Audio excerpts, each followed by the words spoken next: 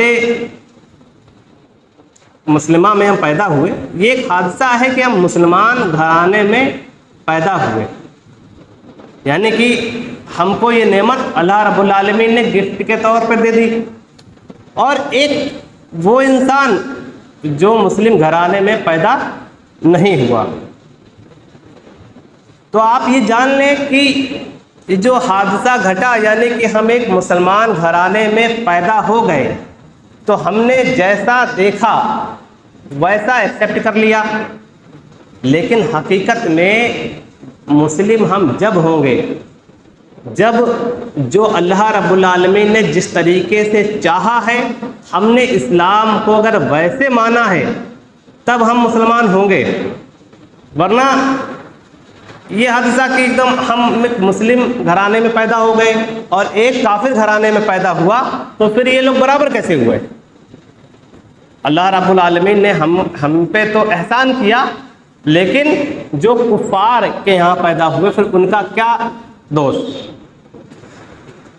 تو مسلمانوں کے یہاں پیدا ہونا بھی اس بات کی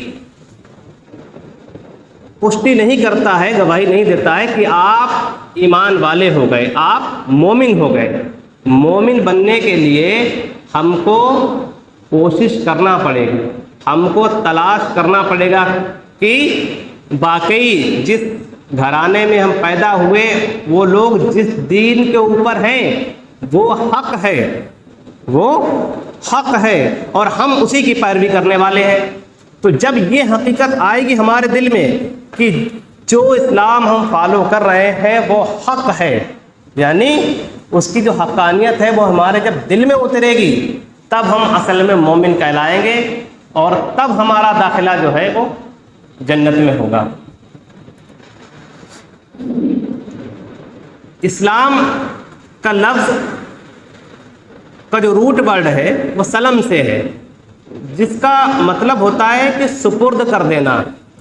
ایک معنی اس کا ہے امن، شانتی والا، یعنی اسلام کا معنی ہے امن اور شانتی والا، اور مسلم کا معنی یہ ہے کہ جو اس امن کو پا لیتا ہے اپنے خواہشات کو اللہ رب العالمین کے سپرد کرتے ہوئے۔ ایک معنی سلم کا کیا ہے؟ اپنے آپ کو سپرد کر دینا، یعنی امن کو حاصل کرنا، کس کے بعد؟ جب اپنی خواہشات کو یعنی اپنے آپ کو اللہ رب العالمین کے سپرد کر دینا، تو ایسا شخص کہلاتا ہے مسلم، یعنی اللہ کا فرما بردار۔ جیسے کہ ابراہیم علیہ السلام کے بارے میں قرآن مجید میں آتا ہے، اذ قال لہ ربہ اسلم، کہ جب بھی ابراہیم علیہ السلام سے کہا گیا کہ اپنے رب کے مسلم ہو جاؤ، یعنی اپنے رب کے فرما بردار ہو جاؤ، قال اسلمت لرب العالمین، تو ابراہیم علیہ السلام نے کہا کہ میں تو اپنے رب کا یعنی رب العالمین کا مسلم ہو گیا، یعنی میں اپنے رب العالمین کا فرما بردار ہوں، فرما بردار ہو گیا۔ تو مسلم کا لفظ ہے کہ مسلم کا مطلب ہے کہ اللہ رب العالمین کی فرما برداری۔ میرا جو موضوع ہے وہ ہے کہ کامیابی کی جو ضمانت ہے وہ اتباع رسول میں ہے، یعنی جو ایک مسلمان کامیاب اس دنیا میں بھی اور جو حقیقی کامیابی ہے آخرت کی، وہ کس سے جڑی ہوئی ہے؟ وہ نبی کریم صلی اللہ علیہ وسلم کی اتباع یعنی آپ کی پیروی میں جڑی ہوئی ہے، آپ کی فرما برداری میں جڑی ہوئی ہے۔ ابھی ہم سن رہے تھے قرآن کی فضیلت کے بارے میں اور قرآن کی اہمیت کے بارے میں کہ ہماری زندگی میں قرآن کا کیا مقام ہونا چاہیے۔ قرآن کریم میں جہاں جہاں یہ حکم دیا گیا ہے کہ لوگوں اللہ کی فرما برداری کرو، وہاں ساتھ میں یہ حکم دیا گیا ہے کہ نبی کریم صلی اللہ علیہ وسلم کی فرما برداری بھی کرو۔ اس کی بہت ساری آیات قرآن کریم میں ہیں، جیسے کہیں کہا گیا کہ اطیعوا اللہ و اطیعوا الرسول ولا تبطلوا اعمالکم، کہ اے لوگو اللہ کی اطاعت کرو، یعنی اللہ کی فرما برداری کرو، اللہ کی اطاعت کرو، اس کے رسول کی اطاعت کرو، اور اس سے ہٹ کر اپنے اعمال کو برباد نہ کرو۔ کہیں کہا گیا کہ قل ان کنتم تحبون اللہ فاتبعونی یحببکم اللہ ویغفر لکم ذنوبکم واللہ غفور رحیم، کہ اے نبی کہہ دیجئے اگر تم اللہ رب العالمین سے محبت کرتے ہو یا کرنا چاہتے ہو تو اے نبی ان سے کہہ دیجئے کہ فاتبعونی، میری پیروی کرو، یحببکم اللہ، اللہ تعالیٰ تم سے محبت کرے گا، اور جب اللہ تعالیٰ اپنے بندے سے محبت کرے گا یغفر لکم ذنوبکم، تو اللہ تعالیٰ اس کے گناہوں کو معاف فرما دے گا، یغفر لکم ذنوبکم واللہ غفور الرحیم، اور بے شک اللہ غفور ہے اور رحیم ہے، یعنی مغفرت فرمانے والا اور رحم کرنے والا ہے۔ کہیں وارننگ کے انداز میں بھی کہا گیا کہ اطیعوا اللہ وَأَطِيعُوا الرَّسُولَ فَإِن تَوَلَّيْتُمْ فَإِنَّمَا عَلَىٰ رَسُولِنَا الْبَلَاغُ الْمُبِينُ،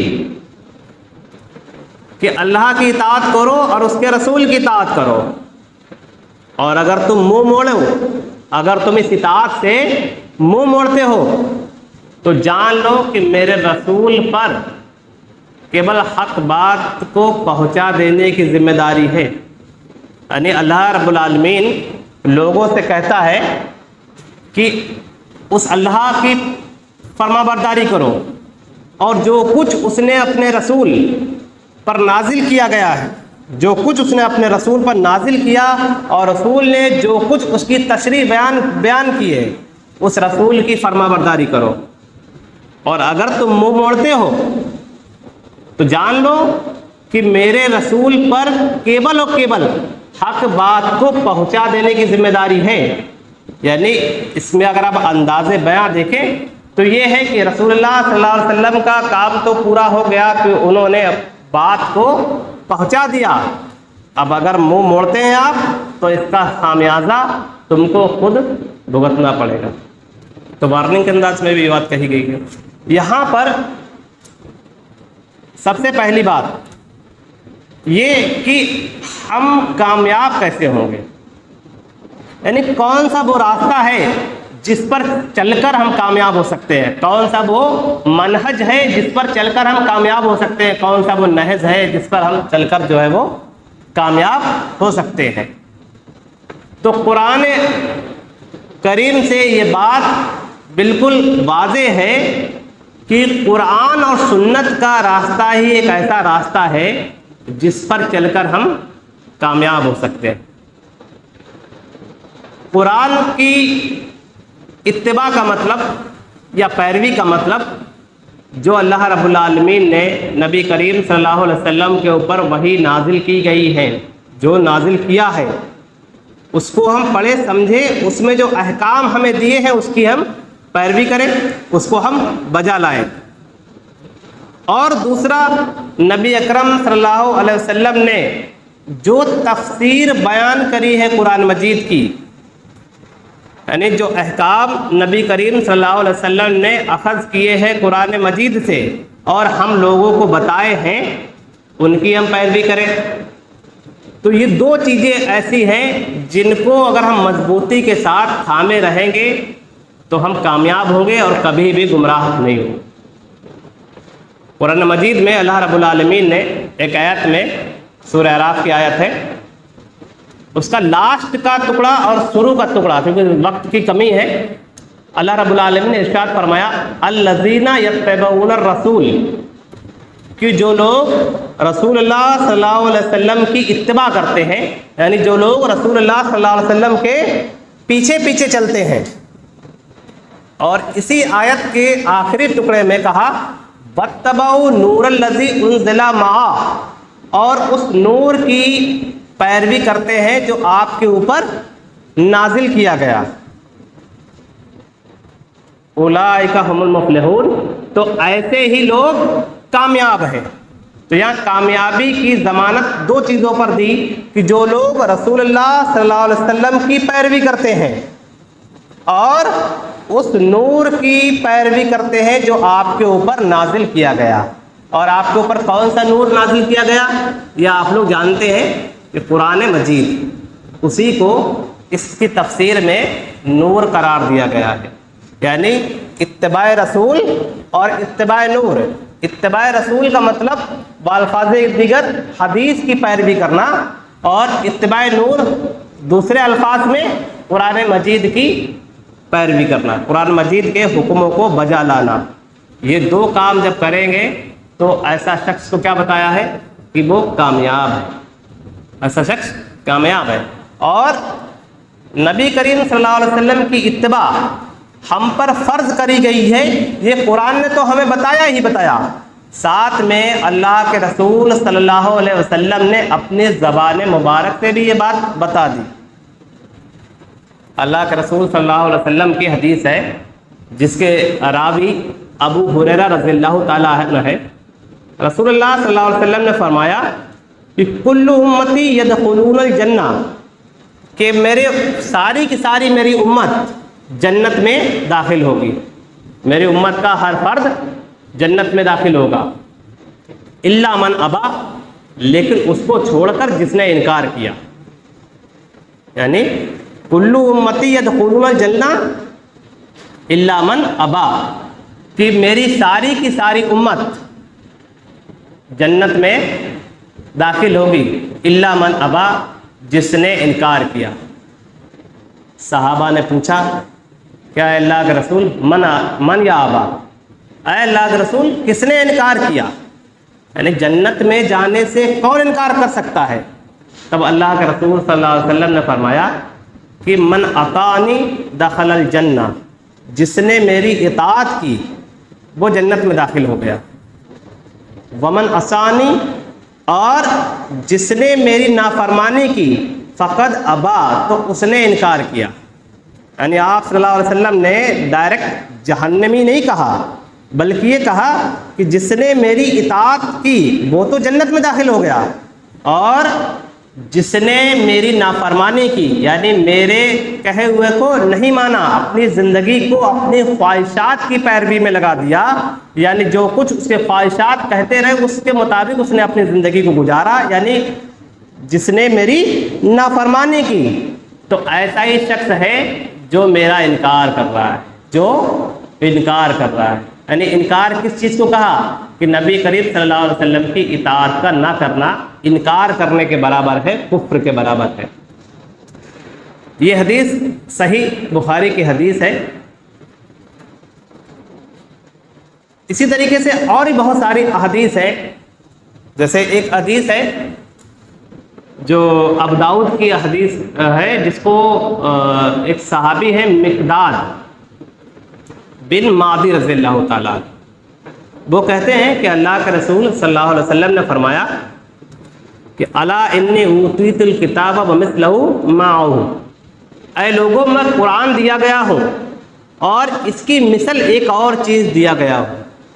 یعنی کہ اس کی تشریح کرتے ہوئے محدثین نے بتایا کہ میں قرآن دیا گیا ہوں اور اس کی مثل یعنی حدیث دیا گیا ہوں.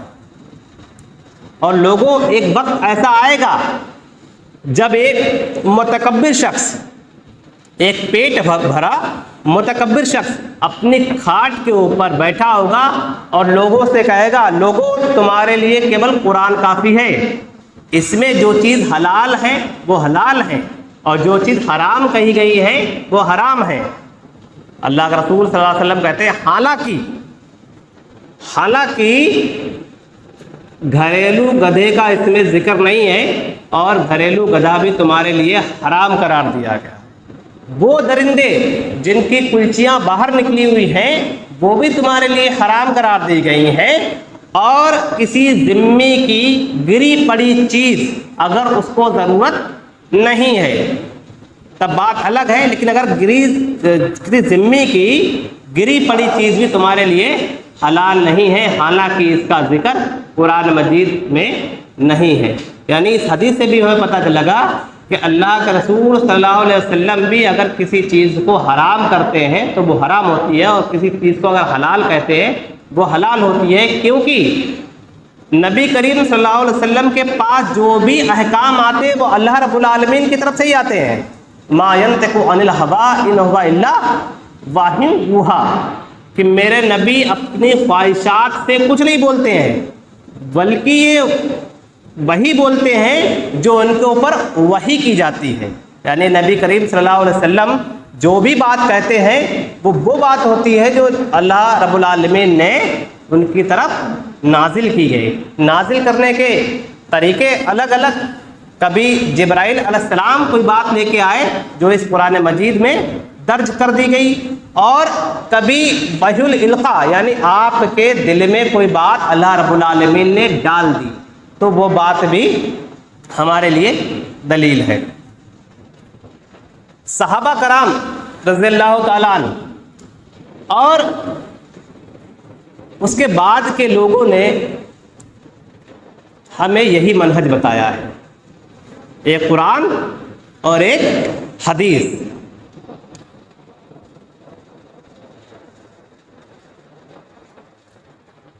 قرآن اور ایک دوسری چیز حدیث، جیسے اللہ کے رسول صلی اللہ علیہ وسلم نے اور کئی مقامات پہ بھی یہ بات کہی ہے کہ انی قد ترکت فیکم امرین لن تضلوا ما تمسکتم بہما کتاب اللہ و سنتی، کہ اے لوگوں میں تمہارے پیچھے دو چیزیں چھوڑ کے جا رہا ہوں، جب تک کہ تم ان دو چیزوں سے چپکے رہو گے، یعنی ان کو مضبوطی کے ساتھ پکڑے رہو گے، کبھی بھی گمراہ نہیں ہو سکتے۔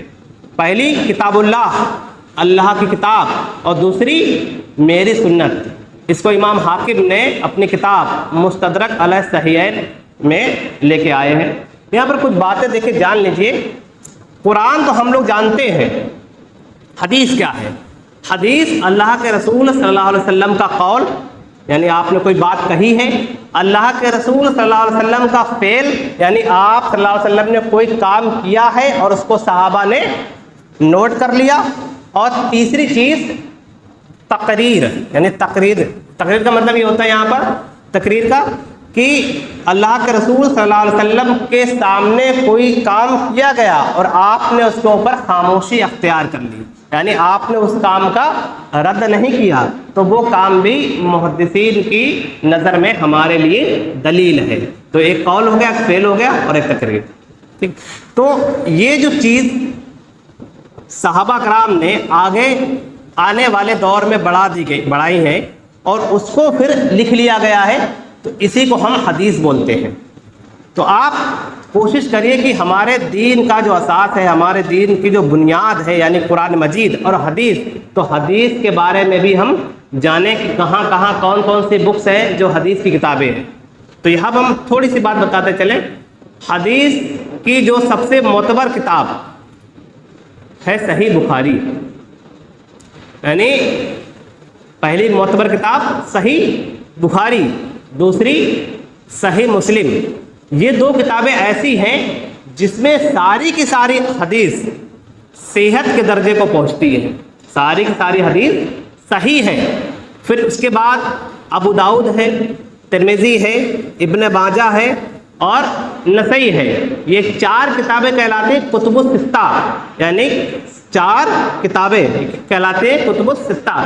اس میں بھی اکثر بیشتر حصہ صحیح ہے، کچھ احادیث جو ہے وہ صحت کے درجے کو نہیں پہنچتی ہے، یعنی صحیح نہیں ہے، جس کو محدثین نے ہمیں بتا دیا ہے کہ وہ صحیح نہیں ہے۔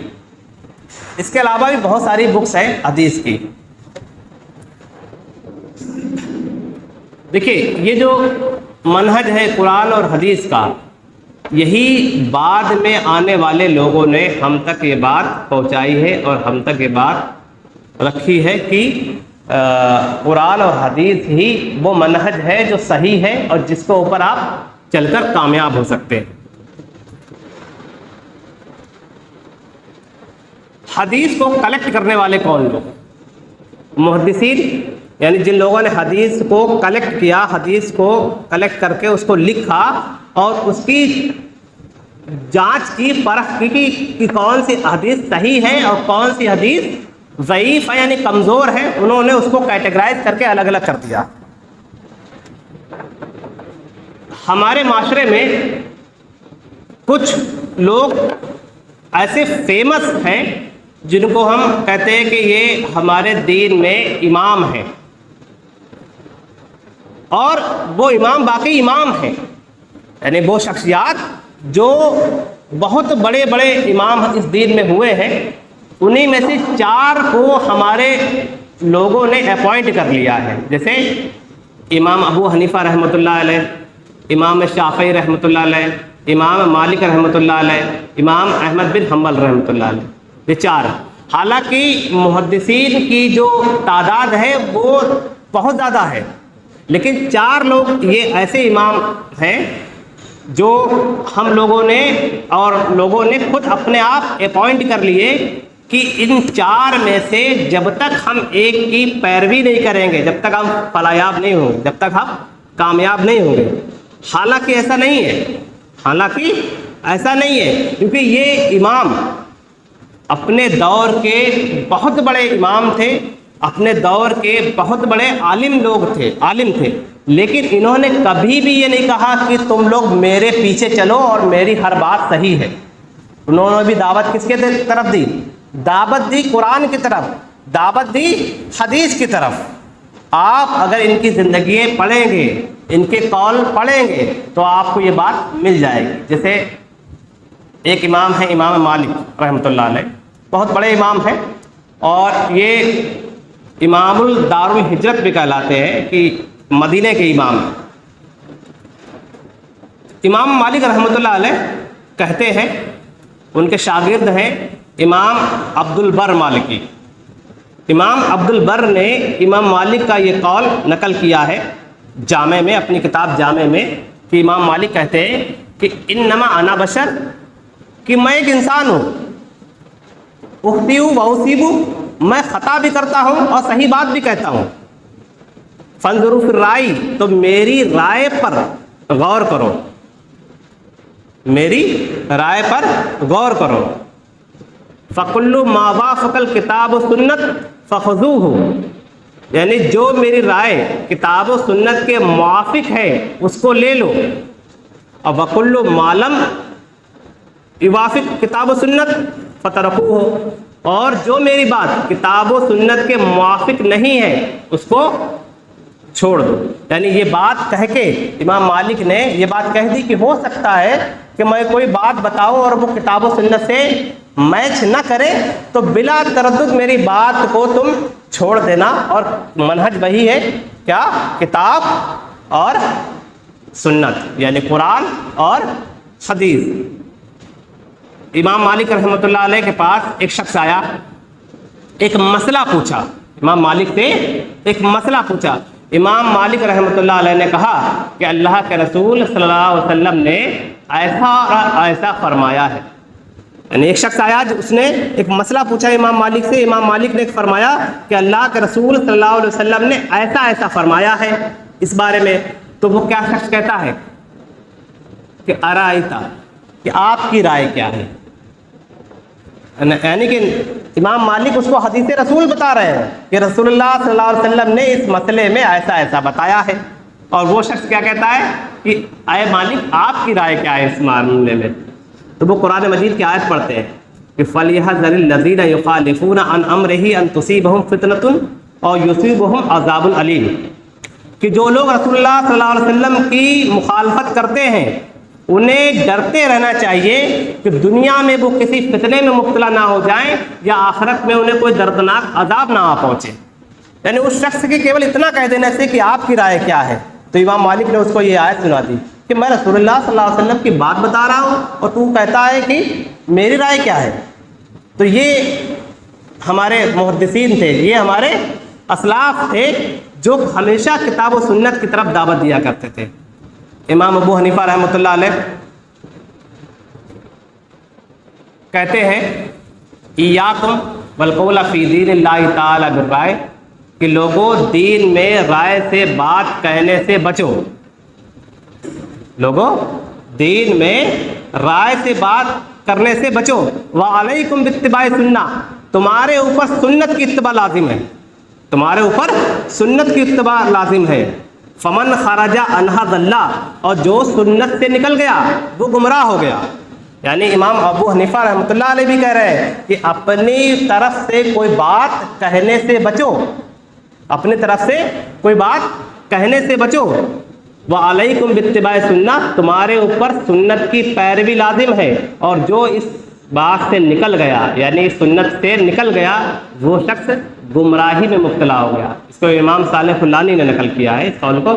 تو کہنے کا مطلب یہ ہے, اسی طریقے سے امام شافعی ہے اور امام احمد بن حنبل نے بھی اس طرح کی باتیں کی ہیں کہ لا تقلدونی ولا تقلدوا مالکا ولا شافعیہ ولا الاوزاعیہ ولا سوریہ واخذوا منہ اخذوا, کہ نہ مالک کی تقلید کرو, نہ شافعی کی تقلید کرو, نہ اوزاعی کی, نہ سوری کی, بلکہ انہوں نے جہاں سے بات لی ہے تم بھی وہیں سے لو.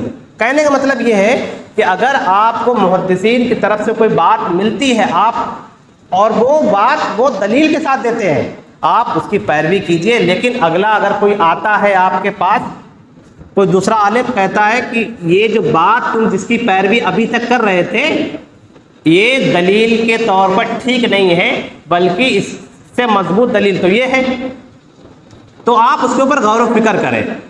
ٹھیک, کسی کی اندھا دھند تقلید نہ کریں, کسی شخص کی اندھا دھند تقلید نہ کریں کہ اب یہی شخص ہے جس کی ہمیں پیروی کرنا ہے, اس کی ہر بات سچی ہے اور اسی کی ہر بات ہم مانیں گے.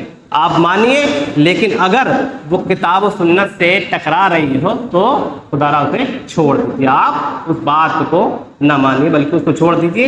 اس عالم کی, اس امام کی عزت اپنی جگہ باقی رہے گی, کیونکہ ان کی وہ غلطی نہیں ہے.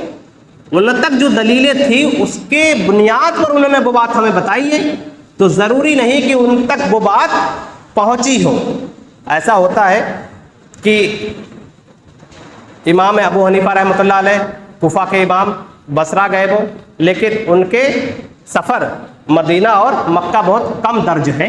ان تک ہو سکتا ہے وہ باتیں نہ پہنچی ہو جس کی بنیاد پہ انہوں نے کوئی بات کہہ دی ہو, جبکہ سنت میں بات موجود ہو. جیسے اس کی مثالیں بہت ساری ہیں. آپ جب نماز پڑھتے ہیں تو آپ دو سجدوں کے درمیان اللہ کے رسول صلی اللہ علیہ وسلم نے دعا بتائی ہے, اللہم اغفر لی ورحمنی وحدنی وعافنی ورزقنی. ایک دعا بتائی رب اغفر لی, رب اغفر لی, دو سجدوں کے درمیان, اور یہ صحیح بخاری میں درج ہے. لیکن امام ابو حنیفہ اس کو مکروہ کہتے تھے کیونکہ ان تک یہ دلیل نہیں پہنچی. تو بتائیے آپ کیا کریں گے؟ کیا آپ وہ بات مانیں گے کہ ہمیں یہ دعا نہیں پڑھنا ہے, یا یہ بات مانیں گے کہ اللہ کے رسول صلی اللہ علیہ وسلم نے یہ بات ہمیں بتائی؟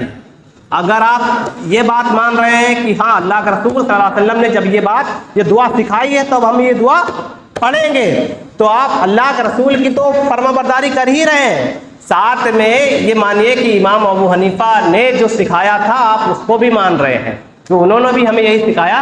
تو ہو سکتا ہے میں جو بات کہوں وہ بات کتاب و سنت میں موجود نہ ہو.